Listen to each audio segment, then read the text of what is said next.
Já estamos de volta com o Gazeta Entrevista, no oferecimento da Auto Acre, onde você encontra toda a linha de veículos Kia. Você que quer comprar o seu 0 km, escolha um veículo da Kia, que tem 5 anos de garantia, que tem uma tecnologia avançada, que tem um design moderno e atende o seu bom gosto. Lá na Auto Acre você encontra toda a linha Kia e nesse mês de outubro, ofertas sensacionais. A Auto Acre fica na Via Chico Mendes, em frente à Recol Distribuidora. Nesse primeiro bloco do Gazeta Entrevista, eu vou conversar com a doutora Patrícia de Amorim Rego, procuradora de Justiça e coordenadora de Defesa do Meio Ambiente. Olha, em agosto deste ano, encerrou o prazo para as prefeituras de todo o país cumprirem a legislação federal que estabelece a destinação correta dos resíduos sólidos, né? O tratamento correto do lixo. E muitas prefeituras em todo o país não cumprem até hoje essa legislação. Aqui no Acre não é diferente. E a doutora Patrícia vem nos falar de como o Ministério Público está analisando essa questão e como vai agir para que a lei seja cumprida. Boa noite, doutora Patrícia. Boa noite. Então, esse é um problema grave que vem se arrastando há anos e que, infelizmente, ainda não foi solucionado. No caso do Ministério Público do Acre, como vocês estão tratando essa questão? Nós estabelecemos uma estratégia, nos reunimos, os promotores e procuradores do meio ambiente se reuniram e, numa reunião conjunta que aconteceu esse ano, deliberamos para colocar isso na nossa agenda estratégica, gestão de resíduos sólidos. É um tema da maior importância, não só pela questão ambiental, mas também pela questão de saúde da população. Então, esse plano que foi concebido com os órgãos de execução do Ministério Público, nessa discussão democrática que aconteceu, ele se consubstanciou num programa, né, com várias ações que se chama Cidades Saneadas. O Ministério Público vem agindo na tentativa da implementação dessa lei, através de ações que foram propostas nos vários municípios, ações de improbidade administrativa, ações civis públicas para encerramento dos lixões, até ações criminais. Vários prefeitos responderam a ações criminais, mas o fato é que a situação perdura. Dos nossos 22 municípios, apenas Rio Branco conseguiu instalar uma unidade de tratamento e nós resolvemos fazer essa reflexão e estabelecer uma estratégia para tentar fazer com que a lei de política, né, de resíduos sólidos seja cumprida. Essa estratégia é uma estratégia muito mais ampla, porque o nosso foco não é tão somente o encerramento dos lixões. É importante dizer que a lei prevê todo um ciclo, ela passa pela questão de você reduzir a questão do lixo, reduzir mesmo a quantidade, a produção, você procurar reutilizar esse lixo, e aí tem várias questões que são abordadas dentro desse programa, que é a questão da reutilização através de coleta seletiva, implantação de reciclagem, compostagem, a questão da logística reversa de produtos. O que seria a logística reversa? Por exemplo, pneus, pilhas, baterias, devolver esse material àquele que produz, né? Ou ao fabricante, à indústria e até aqueles que comercializam. Então, estabelecer também um diálogo com o setor comercial, com o setor privado que produz esses resíduos, para que haja essa logística reversa. Aqui no estado, somente Rio Branco faz logística reversa de pneu. Nos demais municípios não há logística reversa de qualquer produto. Pelo que a senhora coloca, pelo que a lei estabelece, é preciso um engajamento de toda a sociedade, né? A lei, ela destaca a responsabilidade de todos, sejam pessoas físicas, ou seja, pessoas públicas e privadas, né? Ela coloca de forma geral, porque esse é um tema que envolve todos nós. Todos nós geramos resíduos e temos responsabilidade com relação à sua destinação ambientalmente adequada. E aqui no Acre, nessas prefeituras, além de Rio Branco, somente Rio Branco, na verdade, instalou a unidade de resíduos sólidos. Então, todas as outras ainda estão devendo. No caso, qual a justificativa, o que elas se propõem ou não há ainda esse diálogo? Olha, nós iniciamos esses diálogos com os municípios. O nosso ponto de partida são os planos municipais de saneamento. A própria lei coloca isso. O plano é aquele que vai contemplar todas as ações da prefeitura nesse caminho que a lei pontua, da coleta seletiva, da reciclagem, da logística reversa, do encerramento dos lixões e de um ponto muito importante que está sendo inclusive tratado no encontro hoje, que é a inclusão social e produtiva dos catadores desses materiais recicláveis. E isso é algo que também está contemplado no nosso programa. Nós reiniciamos esse diálogo, como eu disse antes, e o nosso foco agora é que as prefeituras consigam finalizar esses planos. Há uma reclamação e uma alegação por parte de vários municípios e prefeitos com relação à questão financeira. Para os planos municipais, dos 22 municípios, 14 já tiveram recursos assegurados pela FUNASA. Portanto, o recurso financeiro não vai ser problema.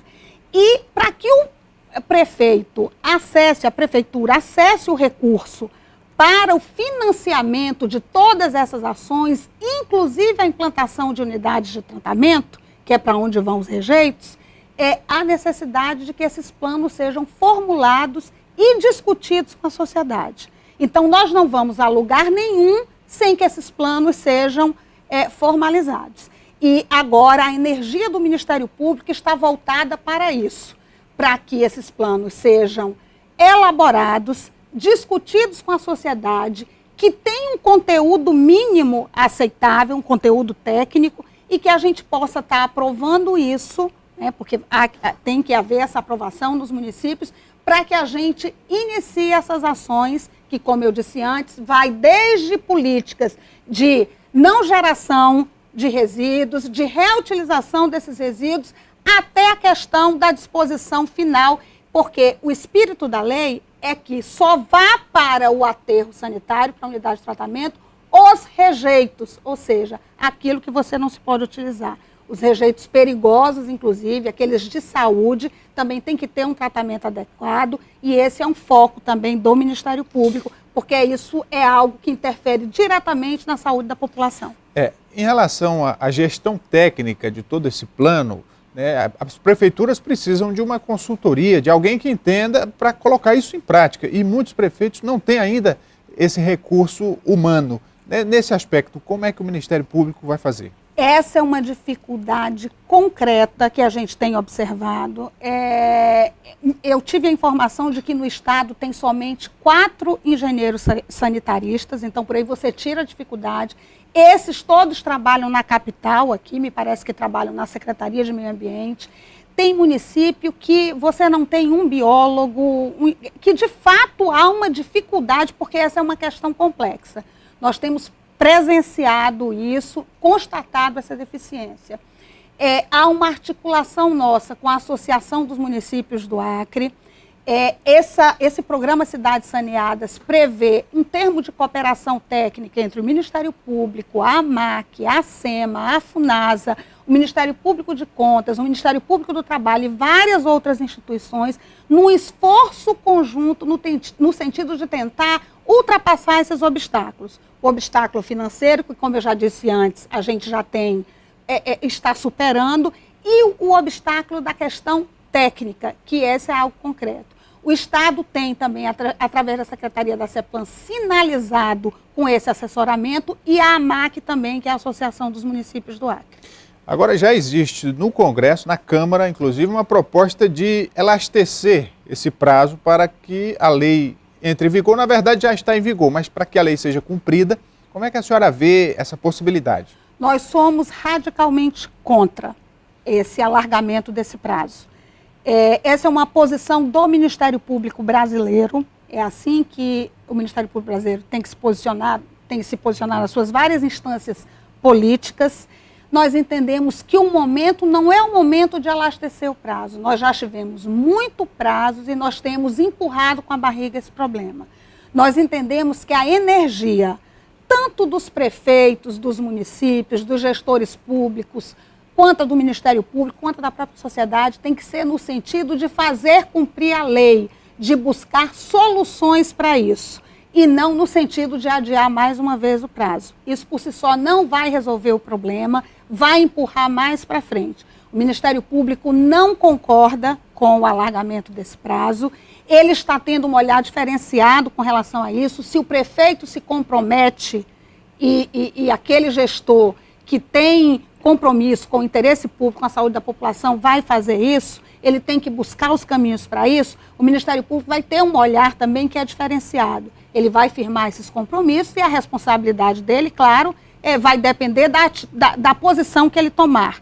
Então, eu acho que a energia dos parlamentares, que inclusive agora foram eleitos, tem que, nossos parlamentares, né, porque vai mudar todo o Congresso Federal, Nacional, né? Nossa bancada federal, tem que ter um olhar para isso, no sentido de tentar viabilizar recursos para que a lei seja cumprida, recurso material, recurso humano, e não procurar adiar, porque isso só vai jogar para frente um problema que é nosso.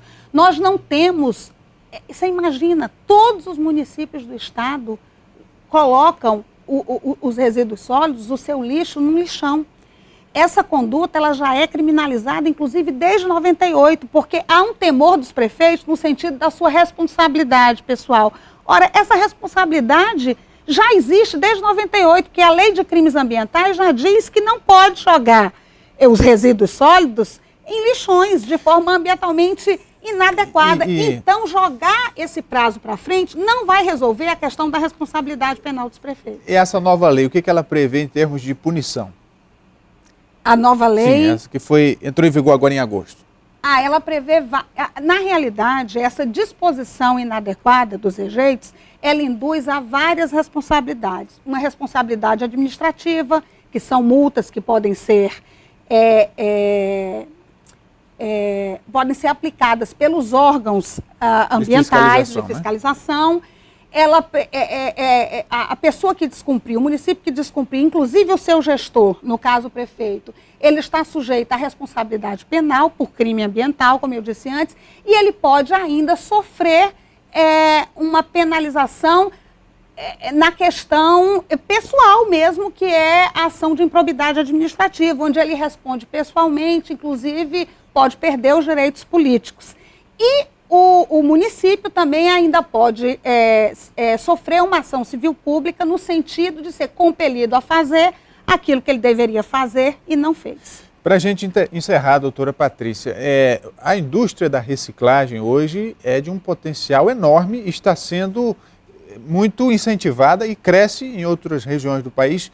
Nesse caso, aqui no Acre, há alguma previsão de se incluir nessa discussão pessoas que têm interesse em fazer do lixo uma riqueza? Olha, nós estamos hoje numa discussão aqui no estado com todos os catadores e catadoras de material reciclável da Amazônia Legal, que é o segundo encontro deles, que está acontecendo hoje aqui, lá na Armando Nogueira.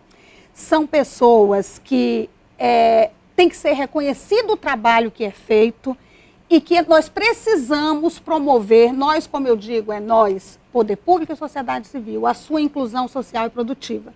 E esse é um dos objetivos da lei. Então, fomentar esse mercado é algo que é um dos princípios da lei e a inclusão social também dos catadores.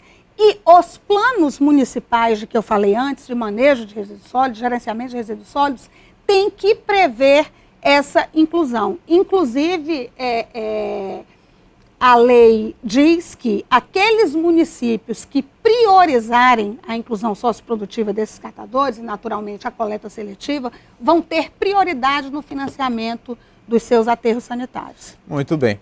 Conversei aqui com a doutora Patrícia de Amorim Rego, procuradora de Justiça e coordenadora de Defesa do Meio Ambiente, falando desse tema muito importante, que é a questão da destinação dos resíduos sólidos. Muito obrigado, doutora. Eu é que agradeço a oportunidade e estou à sua disposição.